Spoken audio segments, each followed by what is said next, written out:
Hello there. Temperatures have been creeping up day by day, and on Thursday we saw the warmest day of the year so far in Wisley in Surrey, 32.6 Celsius, rounding up to 33 degrees.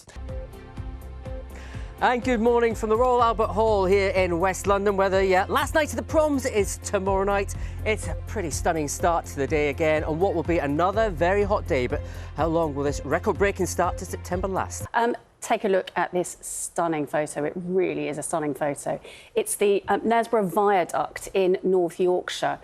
You can just about, can you see the people enjoying the sunshine in the boats at the bottom across the River Nid? This is what forecasters are calling apparently a last dose of summer. Glorious, isn't it? Beautiful place. Lots more, of course, with Matt on the weather, because not everyone's entirely happy about just how warm it is at the moment, but, you know, everyone has different... Good morning. Yesterday was another very warm day, the hottest day recorded so far this year. In fact, 32.6 Celsius at Wisley today. More of the same. It's hot, it's humid, and there's plenty of sunshine. Matt is in a wonderful location there. I'm trying to work out the logistics here, Matt. Are you on top of the Royal Albert Hall, just to one side? Where are you exactly? I'm actually on top of the Royal Albert Hall at the moment, right at the front, overlooking the Albert Memorial behind me on what is a beautiful start today. I'm going to give you a little bit of a show around in just a short moment, but let's talk heat first of all, shall we? Because what an incredible start to September has been in terms of temperature. Now, hot September days are nothing completely unusual. In fact, you have to go back to 1906 to see a hottest September day. That was over 35 degrees at Bawtry near Doncaster. But what is unusual this time round is the extent and the duration of the heat.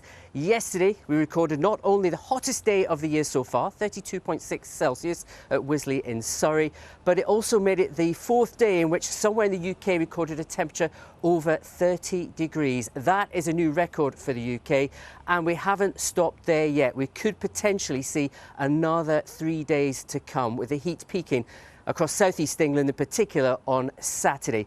And that heat will eventually go away as we go into next week. But if we take a look at the forecast for today, it is, as you probably used to, another hot and sunny day across the country. Now, whilst most of you will see the sunshine, there's going to be a few exceptions. So that is what's coming our way weather-wise. Let's give you a quick look around. Of course, the Royal Albert Hall is probably London's most iconic venue. Stunning, stunning building, built in 1817. Brickwork there, the mosaics as well, looking amazing. But it's really inside what you want to see. Did you know, actually, this was originally supposed to be called the Central Hall of Arts and Sciences before it was given its name, Royal Albert Hall, of course, following his death, and it was opened by Queen Victoria. But this is where the pomp and the ceremony will all be on Saturday night. All the festivities will be beginning. Down there on the stage as well, Marion Alsop will be conducting. She is potentially just one of the biggest stars of the conducting world in terms of vision, real powerful voice as well to go with it.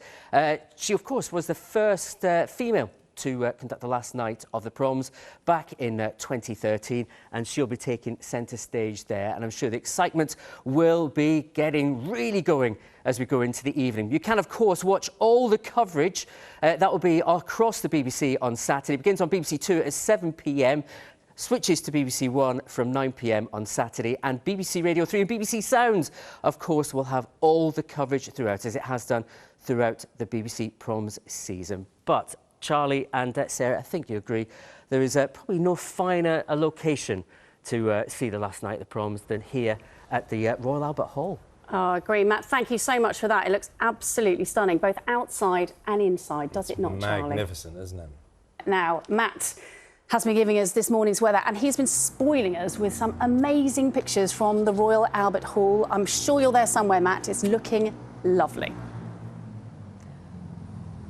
I am indeed. It is looking stunning. An amazing building, iconic building here in London. We're on the rooftops of Royal Albert Hall in West London. Tomorrow, of course, full of festivity, pomp and ceremony as the last night of proms takes place. The culmination of 8 weeks of what has been a stunning BBC proms season. You can catch all the action on BBC Two, later on BBC One from 9 o'clock, and of course on BBC Radio 3 and BBC Sounds.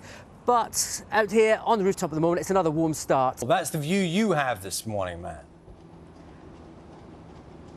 It is indeed. What beautiful surroundings. The Albert Memorial there behind me. Wonderful location of the Royal Albert Hall. And you've been lucky this morning. You've been having a proper look around.